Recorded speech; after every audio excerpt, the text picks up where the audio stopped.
Hello, everyone. Good morning, good evening from wherever you are in the world. Welcome to the USAID Asia Counter Trafficking in Person Summit from Evidence to Action, hosted by Winrock International. My name is Hermes, and I will be your technical facilitator today to ensure that you have a smooth experience with Zoom. You are at the session titled Systemic Causes and Disincentivizing Risk, Thinking Beyond Traditional Approaches.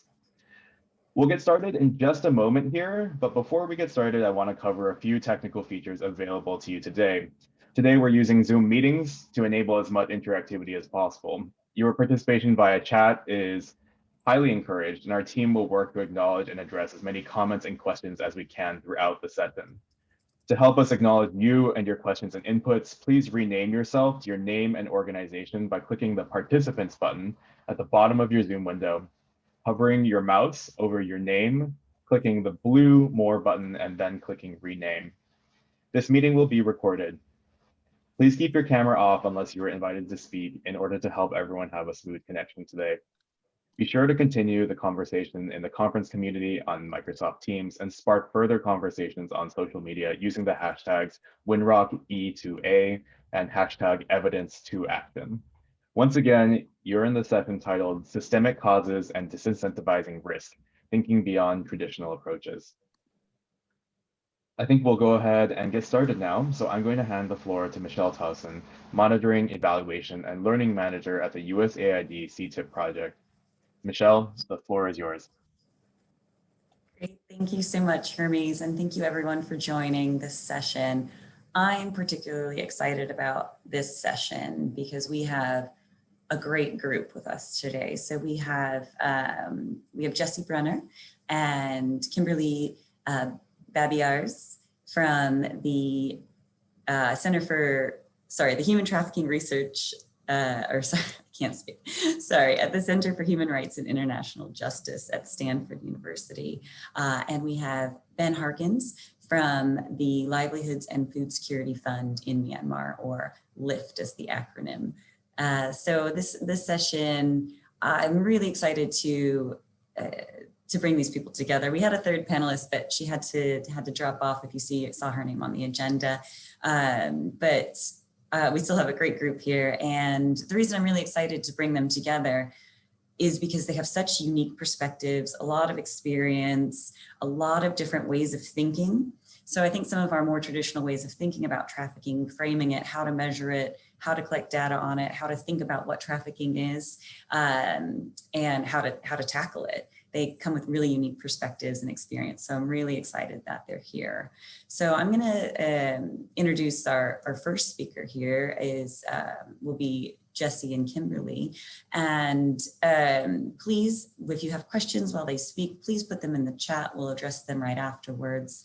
Also, their research team is here. So if you've got specific questions on how the research was done or anything about the preliminary findings that they have, please just put that in the chat and someone from the team will be able to answer. So Jesse is the Senior Program Manager and Director for Human Trafficking Research at the Center for Human Rights and International Justice at Stanford University. And she helped launch the Multidisciplinary Stanford Human Trafficking Data Lab, which is fantastic and produces great work. So Jesse's current work is focused on cultivating an evidence-based approach to anti-trafficking work, and she has extensive field experience in Southeast Asia.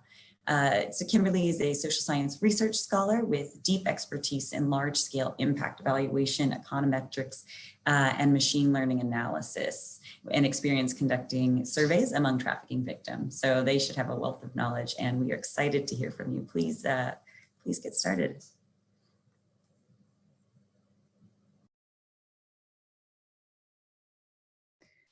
Thanks so much, Michelle, and to Hermes and the organizers for giving us this space. It's great to be here with you all. I see some familiar names here in the group, which is lovely because I've really been missing my regular trips to Southeast Asia.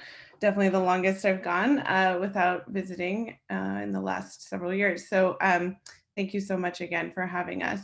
I'm just going to quickly give a little bit of information sort of about the Human Trafficking Data Lab and sort of what our objectives are, and then I'm going to hand hand it off to my colleague, Dr. Babiars, who will go through describing some of our early research initiatives to give you all a sense of sort of what we're up to. So the genesis of this lab really started as a consequence of work I've been doing over the past several years, focused on questions around human trafficking data collection in Southeast Asia, and realizing that sort of there was this kind of long held belief that there just was no data, and that's what was causing us to not be able to design good policies and not address the problem. But after working with a lot of frontline NGOs, I realized there is actually a lot of data, as well as working with relevant government agencies in the region. There is a lot of data out there. We just need to sort of broaden what we think about as quote unquote human trafficking data. And so with that in mind, I was able to sort of think through how I could pull different pieces together, both across Stanford, and pulling in different disciplinary expertise from various schools, various disciplines such as computer science, public health, economics, business, medicine, etc. But also bringing that together with very important and equally valuable frontline experience.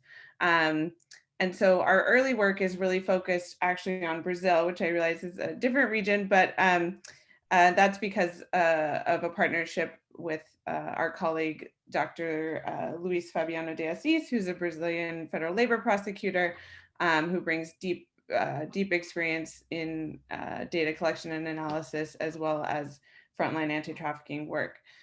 So with that in mind, we were able to set up this collaboration to really create sort of, to really create a data-driven, sort of evidence-focused entity that's looking to really move the anti-trafficking field forward in bringing rigorous research into policy change. So with that, I'm going to kick it off to Kim, and I will track the slides. Okay, thanks very much, Jessie. It's really lovely to be with everybody this evening, and in particular, really honored to be able to join such a broad group of practitioners. And I know many of you are sort of frontline workers in the anti-trafficking space, so it's really great to be able to be with you tonight.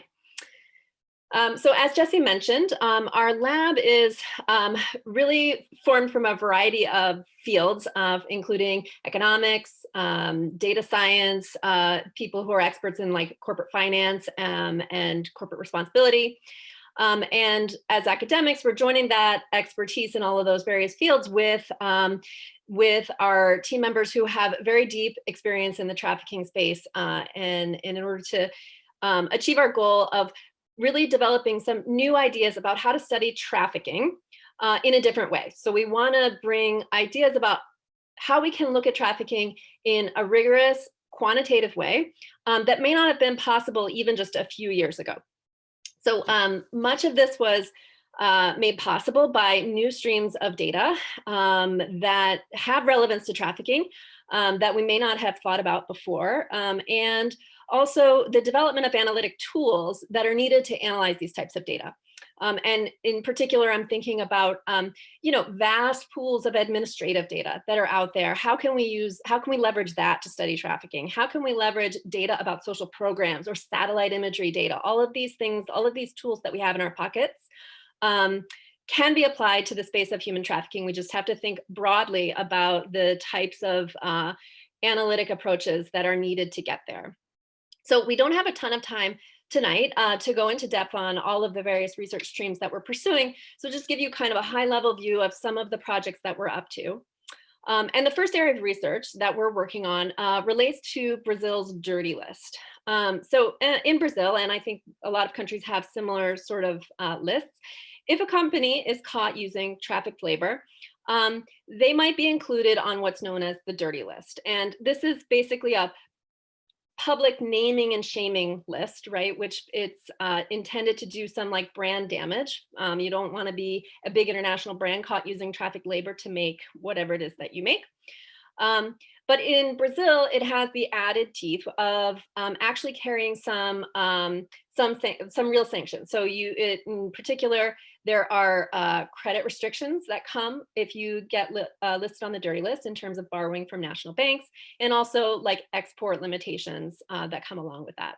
So our lab wants to actually measure the teeth of the dirty list. And that is, we want to understand what are actually the financial consequences for a firm if they get listed on the dirty list. What's the cost of using trafficked labor? And then once we establish that, for example, like, if you think about a publicly traded firm's stock price, for example, does that take a hit if they get caught using trafficked labor? And once we are able to measure that, then we can actually look to characterize the way that firms might engage in evasion, right? So there's a lot of potential ways that that firms evade sort of detection or the consequences of detection, and we know about those through like areas of so people that study like corruption and money laundering and those kind of things. So there are patterns of behavior that can be detected in terms of like asset shifting, contracts moving, whatever. And we would like to study those in the context of trafficking to understand, not only what does it cost a company to get caught, but also how do companies respond to that. Okay. Second, our lab members with particular expertise in data science are developing several new approaches to improving existing intervention efforts. So we all know that we're like living in a time when there's more data out there than we know what to do with. And it comes in a lot of forms: real-time satellite imagery data coming constantly, administrative data, public filings made by local and national governments or government agencies, constant streams of agricultural data, survey data, labor market data, all of these things. And we need to find ways to use all of that data together without, in kind of automated ways that might help us to better detect trafficking. In Brazil, labor trafficking is mainly uncovered by task forces, which act on incoming tips, and then they conduct site inspections based on those tips. And when those tips come in, they're resource constrained. They can't go and respond to every single one. So they undertake this informal process of analyzing like which ones are most likely to be reliable. So time is critical when it comes to labor trafficking, obviously, and all of this processing takes time. So if we can actually use modern data science approaches to automate much of the tip processing and contextualize those incoming tips in terms with what we already know, with past trafficking patterns, with local geographies and economic conditions, then we can provide real information to task forces that might help them make decisions faster and more accurately in terms of where to go and to conduct those inspections and maybe how to sort of optimize their resources. We actually think it's possible to go even further, and we're exploring the development of artificial intelligence technology that might be capable of processing real-time satellite imagery to look for patterns that are consistent with illegal labor camps in the most remote regions of Brazil. So this would be like along the edges of the Amazon, for example, looking for sites that are engaged in illegal deforestation, which in those areas are known to be really rife with human trafficking.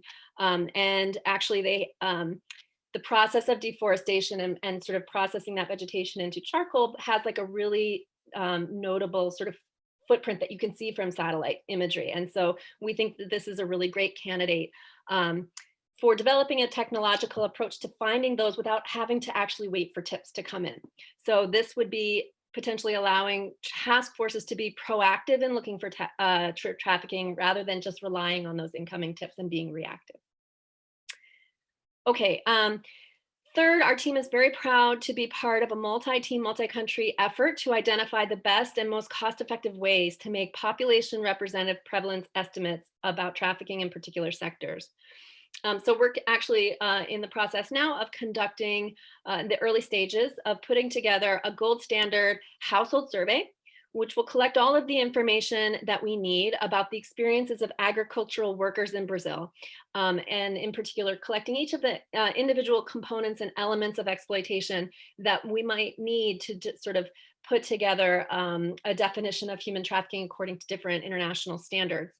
And we'll also be making estimates of trafficking using an alternative approach too. So we're kind of piloting, or we're testing out 2 different methodologies of estimating prevalence and comparing those. So one would focus on the experiences of the respondents themselves and be kind of this traditional sort of household survey-based methodology. And the other is using the experiences of people in their networks to see how far out we can go beyond just the people that we are interviewing for in our survey. So we're really excited to see that go forward. And then finally, we are undertaking some large-scale quasi-experimental studies to understand the trafficking related effects of large social programs that are aimed at lifting families out of poverty. For example, how do conditional cash transfer programs change the risk of both child labor in a beneficiary household and also the risk that adults in those households might be trafficked themselves? Brazil has the world's largest conditional cash transfer program. Over 1/4 of its population are beneficiaries. And so we are actually looking to measure its effect on the rates of child labor and the risk of trafficking among adults in those households. So I think we've gone over our time, so I'm gonna just end there for now. But we're really excited about all of this research, and we are in the preliminary stage now. We're getting some early results that are very exciting, and we really look forward to pushing all of this forward in the next couple of years.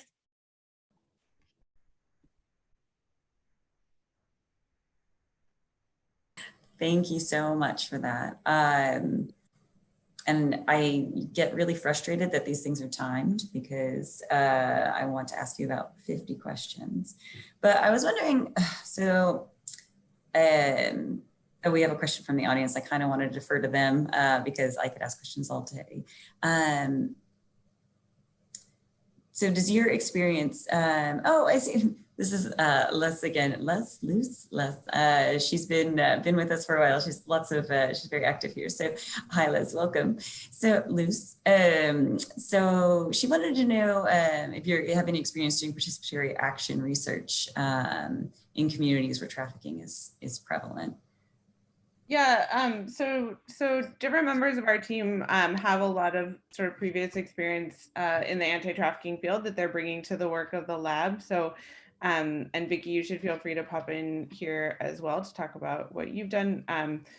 I can say that in my work in Indonesia in particular, I've worked very closely with a number of civil society organizations to sort of build out and enhance existing data systems in a way that has enabled them to basically push on policymakers and build sort of advocacy strategies around their not newfound data, but around the data that they've been collecting that is now being analyzed in new ways.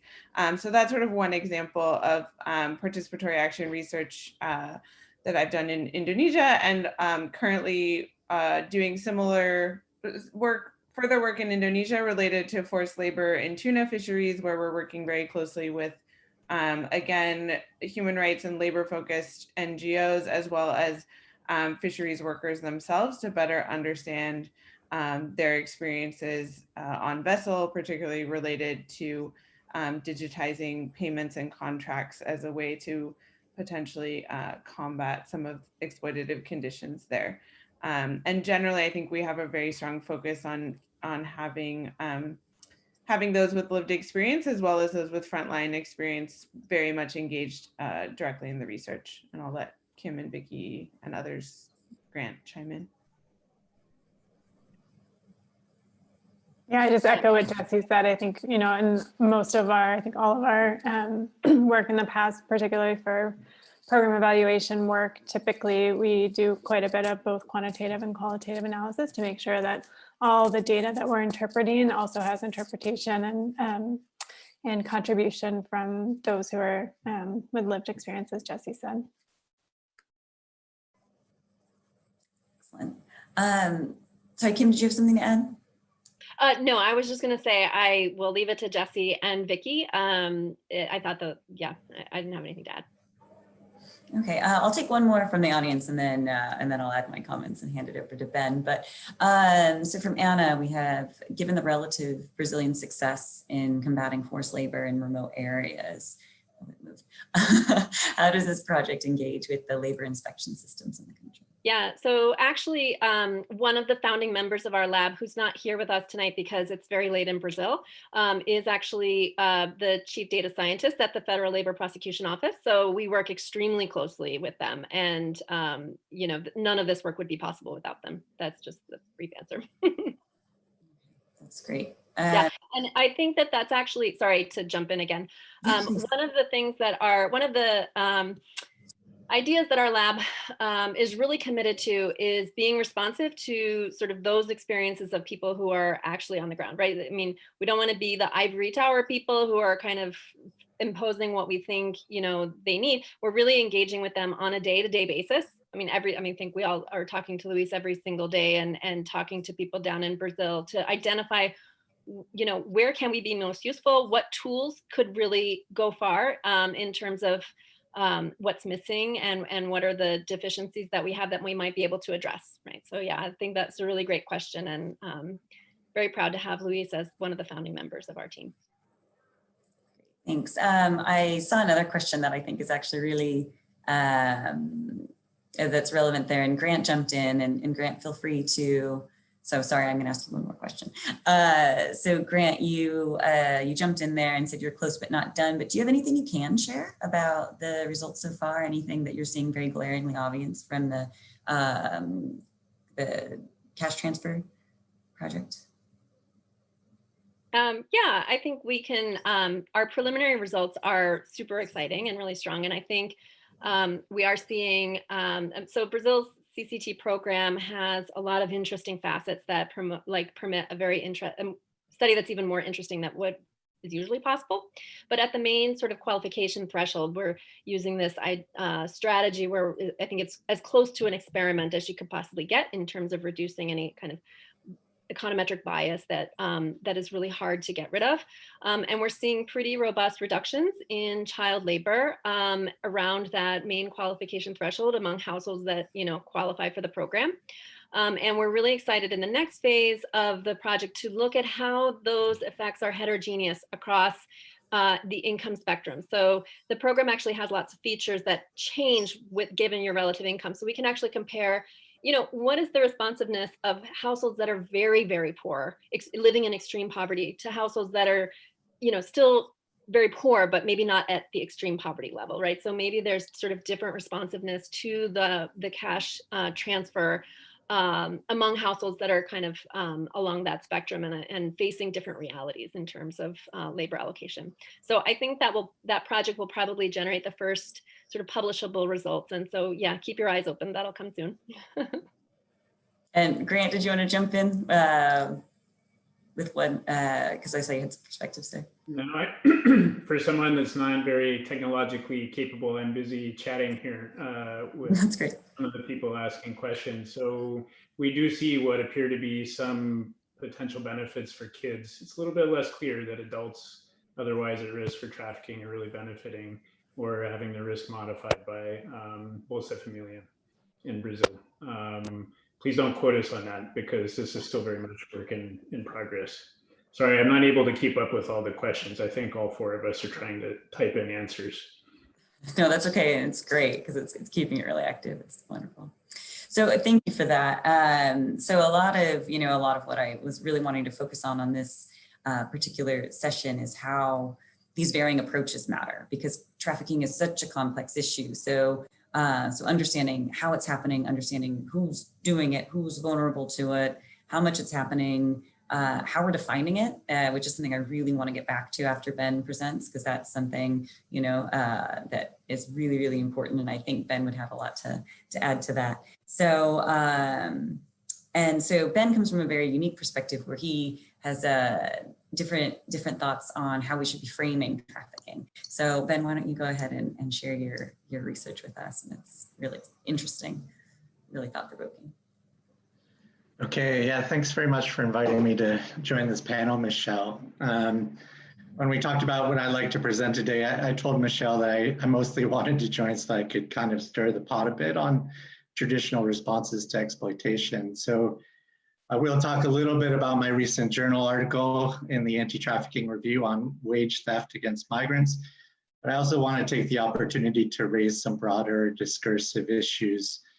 I think for any practitioner working on labor migration issues for an extended period of time, it's hard to miss the fact that the concepts of human trafficking and modern slavery don't speak very directly to the problems of most migrant workers.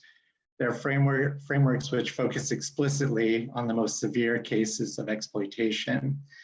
What I argue is that this emphasis leaves a major gap in terms of more mundane forms of abuse, which I refer to as the missing middle in the spectrum of migrant working conditions. What I try to point out in my article is that there are some fundamental problems with the disproportionate amount of attention paid to extreme cases of abuse. The lack of clarity on what actually constitutes human trafficking or modern slavery continues to be a major obstacle to identification. In the real world, there's no clear divide between free and unfree labor, and trying to make a binary separation often leads us down the rabbit hole.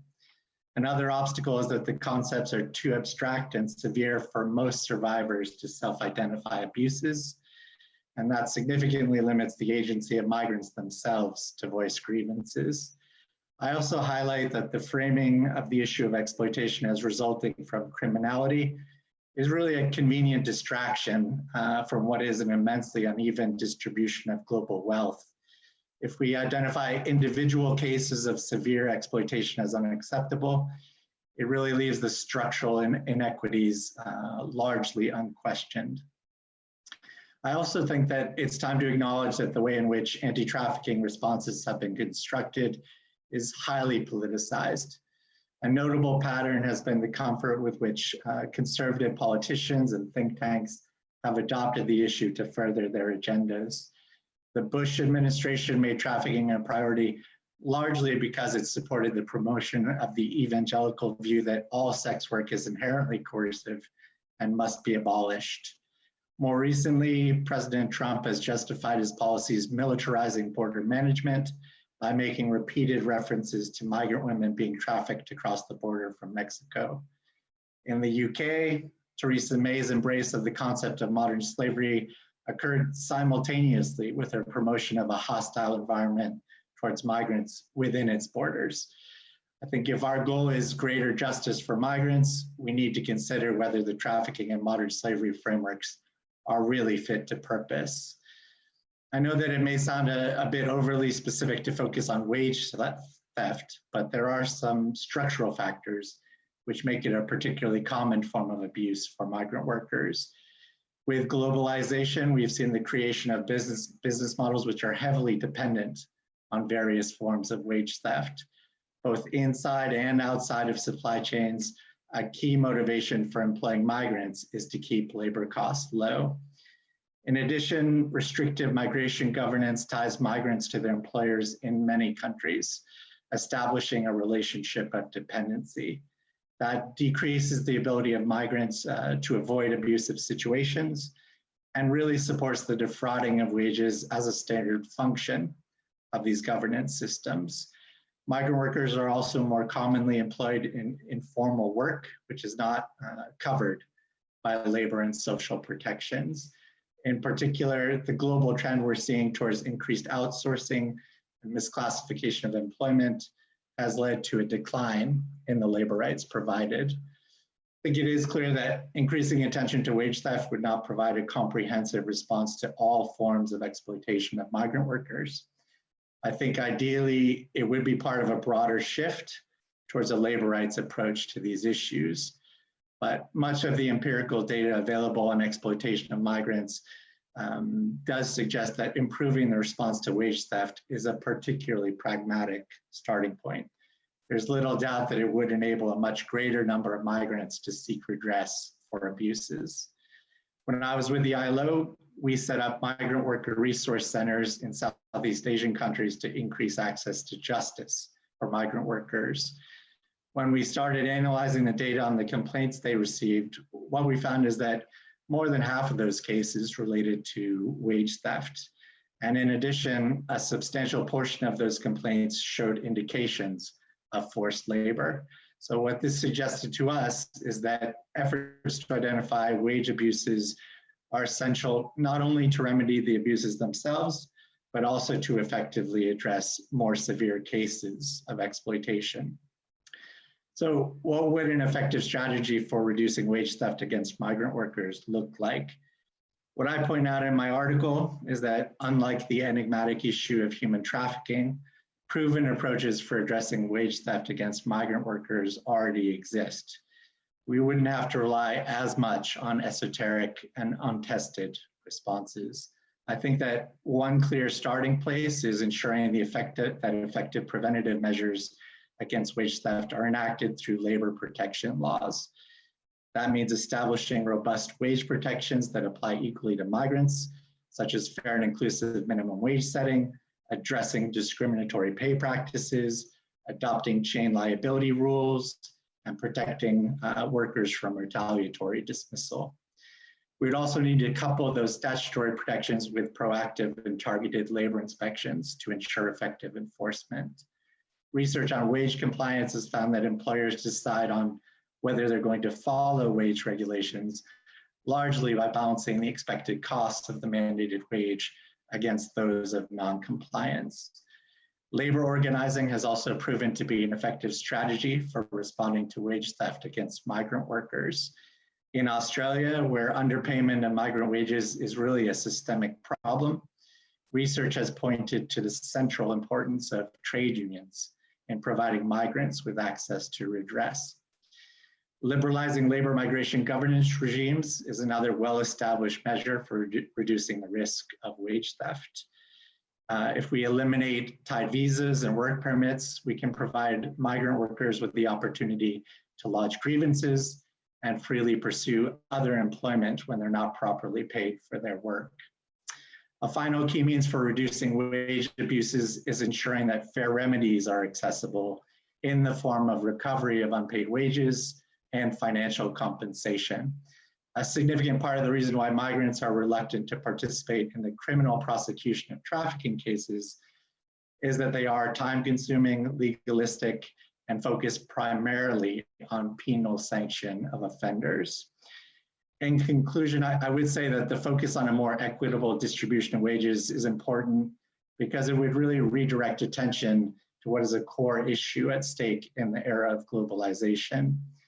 Efforts to address wage theft against migrant workers would contribute to an expansion of economic and social justice for a large segment of the world's most vulnerable workers. I think that's something that the hundreds of millions of dollars spent on counter-trafficking initiatives every year has so far been unable to achieve. Thanks very much.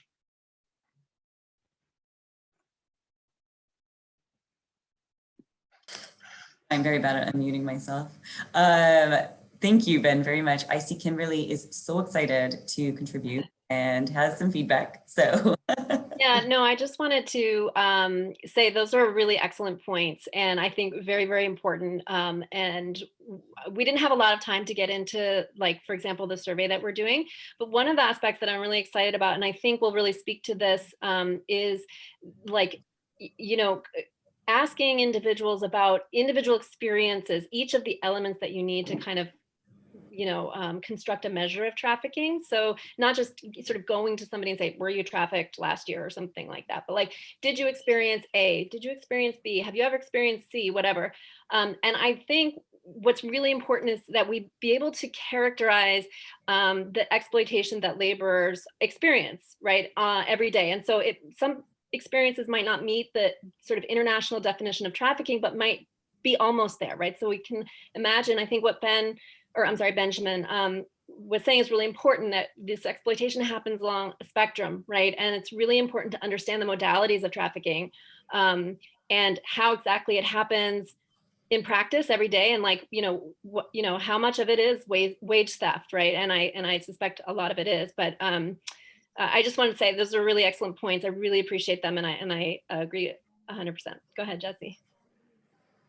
And I just wanted to quickly tack on, I think Kim alluded to this a little bit, but I think it gets to something that you wanted to discuss, Michelle, which is definitional questions, and something that we're going to be doing through our surveys as well, is comparing sort of prevalence understanding based on different definitions of trafficking. So looking at the definition of what is known as slave labor in the Brazilian federal code against the Palermo Protocol definition, and understanding how meeting these different thresholds sort of impacts our prevalence measures. And then just generally, Ben, seconding Kim's enthusiasm around this work that you're doing. I think it's incredibly important. And another project I'm doing outside of the lab, but in other anti-trafficking research, is really looking at how we can rethink global supply chains in light of the vulnerabilities that I think have been exposed by the COVID-19 pandemic, with regard to the fact that a lot of these systems are set up in such a way that exploitation is essentially built into the system itself, even when things are functioning well or legally. So I really appreciate the work you're doing around this, and I was happy to see your article in the recent issue of the Anti-Trafficking Review, and we'll look forward to engaging more. Thank you very much.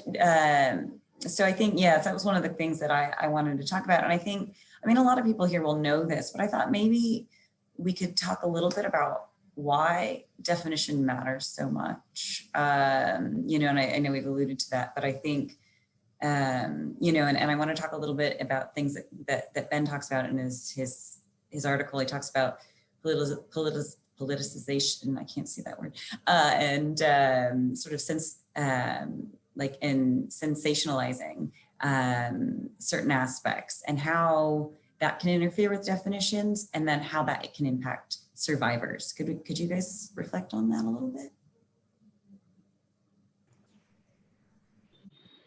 Sure. Yeah, I mean, you know, I think the definitional issue has been there right from the start. Any practitioners out there in the field who have worked on trying to actually identify cases, you know, these discussions kind of, as I was saying, kind of go down the rabbit hole in many cases. It comes down to, it's very hard to make a clear binary separation between, you know, what is free and unfree labor.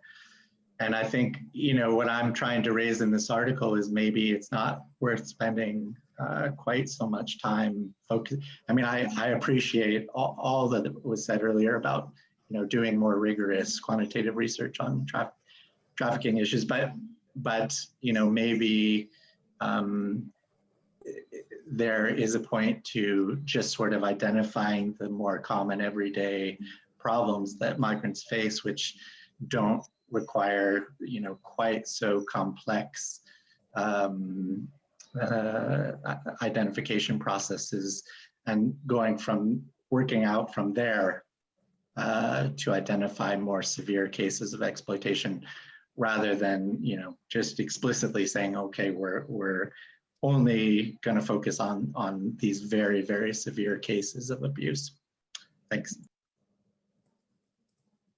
I'll just add that I think I'm a pediatrician by training, so I work clinically, and I think that it reminds me of Moni's quote that people have talked about quite a bit about research and diagnosis. And I think it is critically important whenever diagnosing anything to know what you're talking about, so that you know how to treat it and how to manage it, which is important both how you approach it, but also how you prioritize it, and sort of the strategies for intervention, and where those strategies come from, and how you bring resources to them. So I think the definitions have always been challenging. As we sort of all know, the sensationalization has been tricky, and I think tripped us up quite a bit.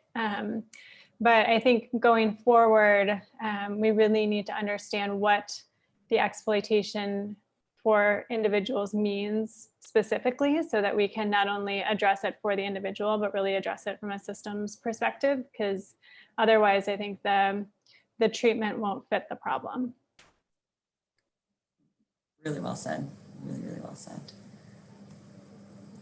So another point that Ben brings up that I thought really was relevant to your work, the work at Stanford as well, is, so he says, only workers whose conditions are highlighted by proximity to global markets or are understood or get attention. A little bit of a Liberty on my quoting there.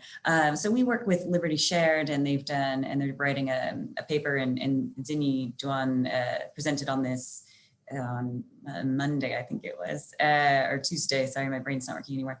And, you know, in what her research has found is there's a massive disparity between what gets reported in the media and what's actually happening on the ground. And I was wondering if you can speak a little bit to how your research maybe tries to get past a little bit, you know, and tries to get to what's actually happening on the ground and not just what gets talked about the loudest.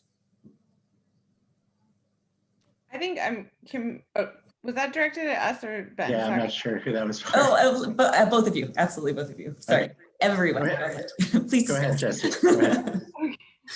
I think in our case, and I'll let Kim maybe give more insight, but obviously in the case of doing like a nationally representative prevalence survey, like we're hoping to start undertaking basically as soon as COVID allows, we're clearly, you know, getting around those media cases because we're going to be, you know, visiting thousands of households, talking with workers, hearing their, you know, specific stories and experiences. And so in that case, I actually think we're quite likely to get folks that are quite far removed from, you know, maybe some of the more international supply chains and labor markets, which I think is the benefit of doing these more localized industry specific type studies. Anyone on this call who knows me from before knows that I've long been a huge critic of prevalence studies. So it's actually funny to be engaging in one now, but I see hope in sort of this experiment that the State Department is supporting in trying to actually figure out how we can do this well. Because obviously it's not to say I have no interest in us having an accurate prevalence estimate. It's more a question of where resources are directed. And I think having like large, you know, big global numbers are great for advocacy. And like you said, getting media attention and that kind of thing. And you have these very sort of iconic, you know, or extreme cases. But I think that's a problem that Ben is really highlighting here, is that it sort of changes the global perception of what is trafficking, right? In the way that when any of us on this call is speaking to friends or people we meet about the work we do, they always have this really like intense understanding of what trafficking is. Oh, it's cross-border, or it's sex trafficking, or whatever. And we have to sort of explain the nitty-gritty. But I think this kind of work is going to be really important in actually having a realistic understanding of what the experiences of the average laborer on the ground in the agricultural sector. So we're both geographically specific, but also industry specific, and we'll be able to learn how to better understand those experiences, which I think will be hopefully impactful. Yeah, maybe if I could just add a little bit. I mean, I think, you know, supply chain approaches are kind of the flavor of the month these days. And I think, you know, they do have value. I don't think, you know, anyone believes you can effectively address the issue completely ignoring the effect of globalization on supply chains. But I also think, you know, as I was raising, that those tend to marginalize the experience of migrants outside of supply chains in fields like domestic work, in fields like sex work, who we know are incredibly vulnerable to exploitation as well. So yeah, they sort of fall off the map a bit if we put all of our energies into supply chain responses. And I also think that the way that supply chains are addressed right now, there's not a lot of evidence that it's actually having the intended impact it's supposed to. I mean, a lot of these sort of voluntary corporate social responsibility efforts, a lot of good research has been done to kind of see how that actually impacts on workers' conditions on the ground. And a lot of it just doesn't really translate. I mean, you can do 1,000 audits and not find anything, frankly. So I think there's a lot of work to be done in making supply chain approaches more responsive to the voices of workers in particular. And I think that's the only way. It can't be the voice of multinational corporations that's going to make supply chain approaches work, or even the voices just of consumers. I think it really has to be the voices of workers in those supply chains if you're going to make that kind of methodology effective. Thanks. Yeah, excellent point. And we did talk a lot about voices actually in earlier sessions for sure. And I think that is something that, and Jesse, in response to Lisa's question, and Victoria talked about it as well, that, using these different methods and making sure that everyone's voice is heard, it being such a complex problem, that affects people on so many different levels from so many different angles. It's just absolutely essential that we're, just not listening to the people with the loudest voice, but actually every voice. So, and I wanted to highlight Sarah Piazzana's comment here, and she said something about how it's important that we're not focusing on the most severe cases with tip identification uses in screening systems, and governments cut out support for protection of migrants for some different types of labor abuses. And I think this is a really excellent point. And Ben brings it up in his paper as well, that it's very hard to self-identify if the bar is this high, then, it's very difficult to seek services out for yourself. And so I think that's a really good point. If anyone had anything to add on that. So one of the questions that, so Ben really addressed, sort of, what wage theft looks like, and did mention some strategies for reducing wage theft. And one of my questions is to everybody is, who should be, and I mean, I guess I've said already that I think we should be taking multiple approaches, but who should be responsible for this? Who should be leading this charge? And what recommendations do we have for actually, approaching these different types of abuses around the world? You want to go ahead, Ben? I feel like we kicked off last time. No, go ahead, Jesse.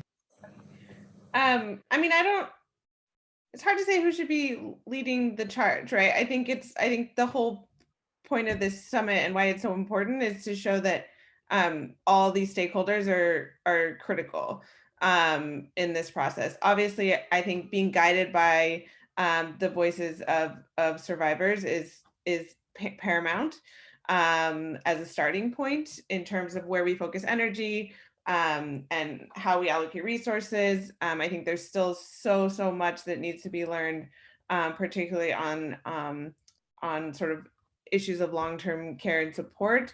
But I think beyond that, it's really critical that all actors are engaged, from policymakers, governments, NGOs, frontline folks, international NGOs, folks like you all at Winrock, donors, donor governments, organizations like USAID. I like to think there's a role for academics as well.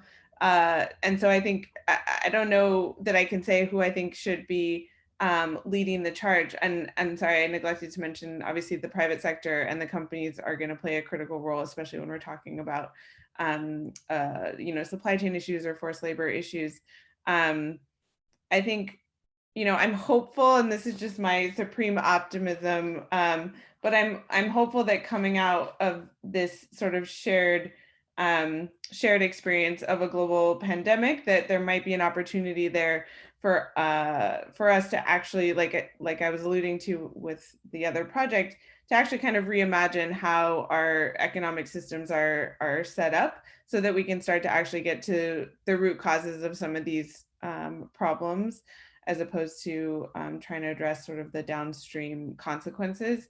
And I think that that's something that we're going to see having to come from both top down and bottom up. So obviously we already see a lot of energized, driven movements from unions, from ordinary citizens that are really pushing on us to do better. And likewise, we see you know, certain policymakers, certain governments that are really leading the charge, and also companies and investors. I mean, we have, for the first time in history, we have, you know, investors who are in charge of allocating trillions of dollars, like literally trillions of dollars, saying that things need to change. And I take Ben's point that there's a lot of window dressing there, definitely. But even the fact that those statements have been made gives us a starting point, gives us an anchor to galvanize energy and attention. And I think that's so important.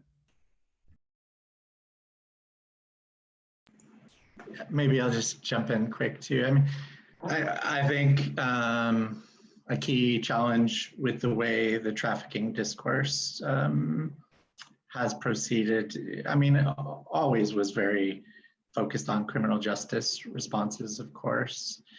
But I think, you know, pretty much to the exclusion of many of the other actors that really need to be engaged to make responses more effective. I know this forum is largely geared towards CSOs, and I think that's so critically important. I mean, within that, I would also include trade unions as well.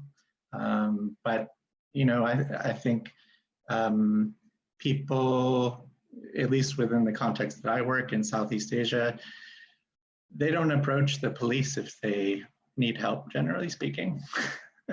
So you need to get actors involved that have trusting relationships with workers who are facing cases of abuses. And that's largely speaking going to be CSOs, it's going to be trade unions, it's going to be local organizations that, you know, have real credibility with workers on the ground. So yeah, I mean, I think of all the trafficking work that I've seen done within Southeast Asia, most of the most effective approaches are based upon sort of broadening the coalition of actors who are engaged.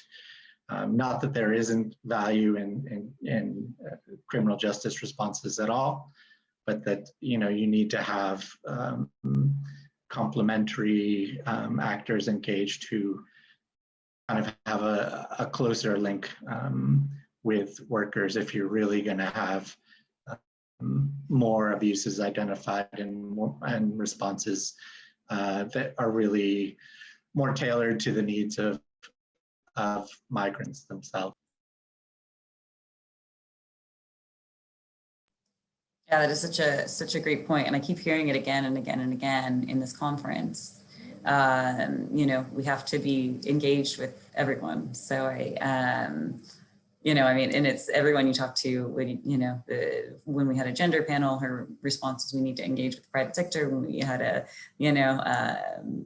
a panel on from CSOs, they would talk about working with different academic. You know, so I think we're just hearing it again and again, and so I think that's a great message. And I wonder, I'm going a little off script here, but how do we do that better? I mean, you guys, you know, you're people with a lot of experience.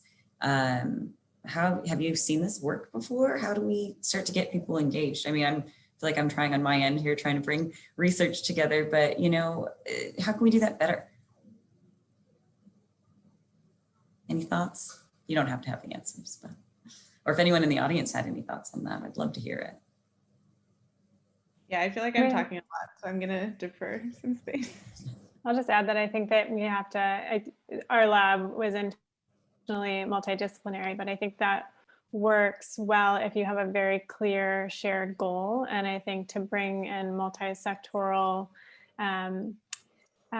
group, you really have to make sure that the incentives are aligned, because that can be quite tricky. So clear focus goal and alignment of incentives at the outset is going to be key for success. But I think, you know, the sort of overarching goal is usually agreed upon. Everybody wants sort of better care for workers, ideally, but I think we have to be very granular about what that sort of the sort of sub goals are, so that we can actually be successful in getting there. I think that's great. I think that's really great. maybe if I could just add a little bit. I mean, for me, I think it's largely an issue of money, frankly. If you want to mobilize other actors, you need to sort of diversify the pool of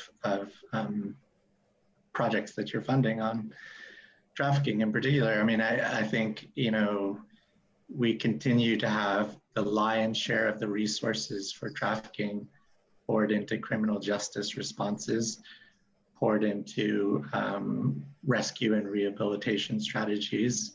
And I think you need to start considering other approaches and funding other actors that are best suited to implement those approaches. So for me, yeah, I mean, you need to start working with CSOs, you need to start working with trade unions to build a broad coalition, of course, but shift some of that funding to, you know, other actors than who you traditionally fund to do anti-trafficking work. And that's, for me, I think that's that. Thanks. I would just quickly add too, I mean, and I definitely support what Ben has said about resource allocation. I think another resource in addition to financial is a platform and space. And I think, you know, I would love to see some of the folks in the audience on this panel be speaking as well. And I always think that I learn the most when I'm able to go to, you know, convenings and hear directly from, you know, those who are really at the front lines, particularly civil society actors, but also like now I have a project working with companies, and I learned so much when I, you know, hear about how the chief of procurement at a large, you know, canned tuna company actually makes decisions. And I think a lot of time, like in the anti-trafficking field, I think a lot of us have, you know, we've known each other for some time. We are pretty well versed in each other's perspectives and opinions and research. And I always think, at least speaking for myself, that my work always moves forward when I actually just cede space and time to hear from others about who I think are, you know, true experts in this, about their experience in their specific country, in their specific industry, whatever it is. So making space for that. And I think, you know, convenings like this one are a great start at achieving that. Great, thank you so much. I hate to end this because I could probably do this all day happily, but we do have to wrap up. I did want to mention, in the spirit of working together, and we do have the pitch challenge. So we have the opportunity for people to work together who possibly couldn't work together. So the idea of the challenge is to bring together two very diverse people who have never worked together. At least two, maybe more. Again, not a whole lot of money to do any crazy in-depth research, but it is enough to really get to the bottom of something and create some fantastic research questions with some evidence to guide them. So really hope that people will form some partnerships, some new partnerships, and hope this will bridge some gaps. So, so please look into that and use Microsoft Teams to engage. So I will sign off now. Thank you all so much for your insights and for your time and for being flexible and across multiple time zones. It's just absolutely fantastic to have you share your experiences and your insights. So thank you so much. And we've shared Ben's paper in the chat here. And so if you have anything that you want to share, you can share it in the chat on Microsoft Teams. So I know people are really eager for more data and information. So please do share. So thank you everyone for your participation. Thank you for attending the Evidence to Action Summit and today's session. We have an ongoing session for another 30 minutes on social behavior change communication. You can find the link in the chat. Our first afternoon session will be Barriers to Evidence Uptake, Civil Society Organization Perspectives at 2 p.m. Bangkok time. Remember that there is a $50,000 bid competition being offered for up to 3 winners for registrants of this summit. Find out more information on the website or on the conference community on MS Teams. Proposals featuring new partnerships formed at this summit will be prioritized, and applications are due at the end of the month. connect with potential collaborators on the conference community today. Thank you again for your participation and have a wonderful day, evening, wherever you are in the world.